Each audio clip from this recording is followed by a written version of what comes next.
दोस्तों इस वीडियो के अंदर मैं आपको रॉयल एनफील्ड क्लासिक 350 के बारे में कुछ ऐसी जानकारी दूंगा जो शायद आपको पता हो, शायद आपको ना पता हो। तो जैसा कि मैं इस बाइक को नवंबर 2023 से चला रहा हूं, तो लगभग वो 14,000 के आसपास मैंने इसको चला लिया है। तो कुछ तो ऑनरशिप रिव्यू यहाँ पर बनता है। तो आज आपको इस वीडियो के अंदर यही कुछ बताऊंगा कि इस बाइक के अंदर क्या कुछ अच्छी बातें हैं, क्या कुछ नेगेटिव्स है, और किस वजह से आपको ये बाइक लेनी चाहिए और किस वजह से आपको ये बाइक कंसीडर नहीं करनी चाहिए। सारा कुछ मैं आपको इस वीडियो के अंदर बताऊंगा। तो वीडियो पूरा देखिए, और जिन लोगों ने अभी तक चैनल को सब्सक्राइब नहीं किया उन सभी से मैं कहना चाहूँगा चैनल को सब्सक्राइब कीजिए और जुड़े रहिए नो अबाउट व्हीकल चैनल के साथ। तो जैसा कि आप देख सकते हैं ये क्लासिक 350, और जिसको कुछ लोग रिवॉन के नाम से भी जानते हैं, कुछ लोग इसको स्टिल्थ ब्लैक के नाम से भी जानते हैं। तो इस बाइक का जो सबसे मेन प्रॉब्लम जो मुझको अब तक फील हुआ है वो है इसका ब्रेक।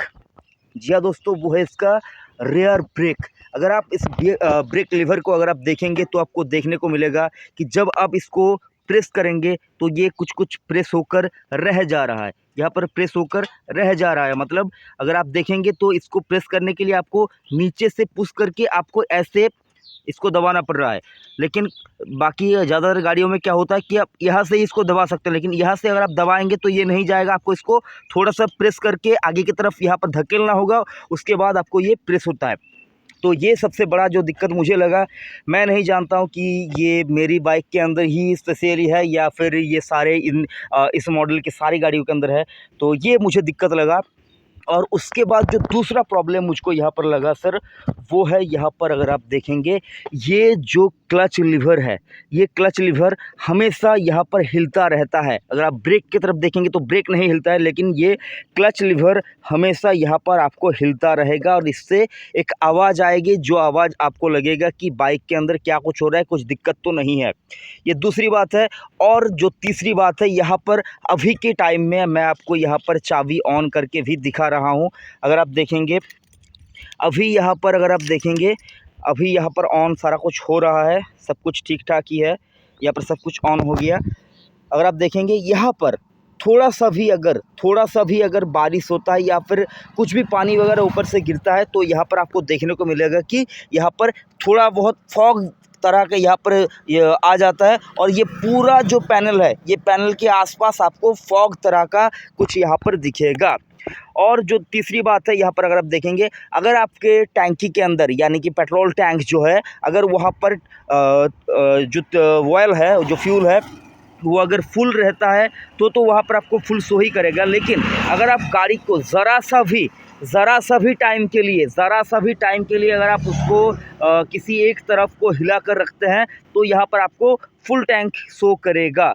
अगर एक दो घाट यहाँ पर कम है तो यहाँ पर आपको फुल टैंक शो करेगा। अदरवाइज़ अगर आपका यहाँ पर जो फ्यूल इंजेक्शन सिस्टम है, वहाँ पर ट्रिप मीटर एफ जो आता है, वहाँ पर भी आपको कभी कभी फ्यूल नहीं रहने के बावजूद भी आपको एक दो यहाँ पर जो है ये डंडी आपको दिख जाएगी, एक दो डंडी।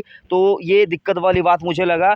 और तीसरी जो बात है यहाँ पर आपका जो है ये वाला लेग गार्ड है, ये लेग गार्ड आपको नहीं लगाना है। अगर आप आफ्टर मार्केट परचेस करते हैं तो वो ठीक है, लेकिन अगर आप लेग गार्ड लगाना चाहते हैं इस बाइक के अंदर तो आपको ये वाला जो लेग गार्ड है, ये लेग गार्ड नहीं लगाना है। क्योंकि ये कंपनी वाले तो बोलते हैं, ये रॉयल एनफील्ड का देखिए ओरिजिनल वाला है, मैंने शोरूम से ही लगाया था, लेकिन ये बोलते हैं कि वो यहाँ से बैंड होगा, यहाँ से बैंड होगा, लेकिन बैंड होने के बाद दोबारा से ये सीधा भी हो जाएगा। लेकिन ये सीधा नहीं होता है, तो आपको ये वाला लेग गार्ड जो है, ये लेग गार्ड आपको नहीं लगाना है। अगर आप चाहते हैं कि इसी अच्छा वाला लेग गार्ड लगाने के लिए, तो आप उनसे पूछ सकते हैं शोरूम वालों से कि इससे अच्छा कोई लेग गार्ड है या कुछ अलग कुछ है, ये आप पूछ सकते हैं। अदरवाइज़ आपको ये वाला लेग गार्ड जो है, ये लेग गार्ड आपको कंसीडर नहीं करना है। और जो उसके बाद जो नेक्स्ट बात है यहाँ पर जो कि है, जो मुझे ख़राब लगा, वो है इस बाइक का हॉर्न।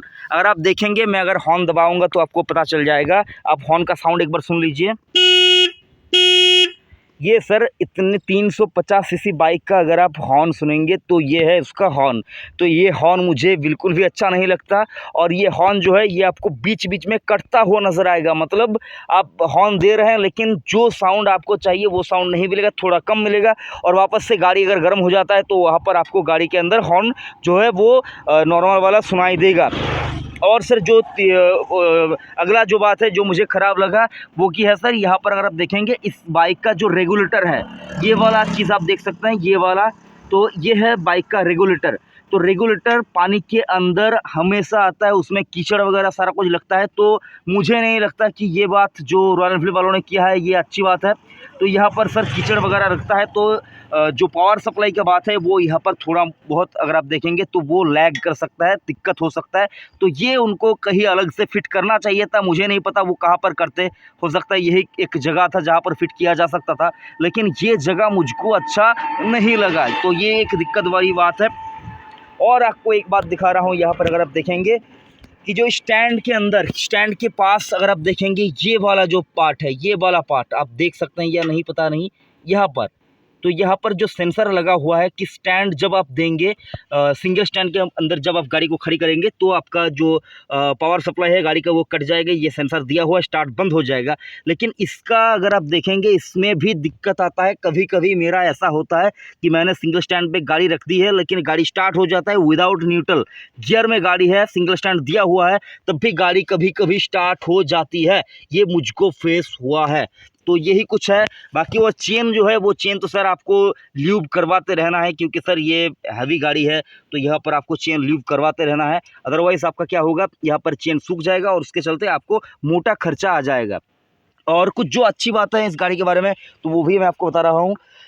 जो कुछ अच्छी बात है इसका, और एक नेगेटिव बात आपको बताना भूल गया सर, इसका जो सस्पेंशन है, इस गाड़ी का जो सस्पेंशन है ये भी आपको एक बार चेक करना होगा, क्योंकि अगर आप इसको अपने वेट के हिसाब से एडजस्ट नहीं करते हैं तो ये आपको मतलब दिक्कत दे सकता है।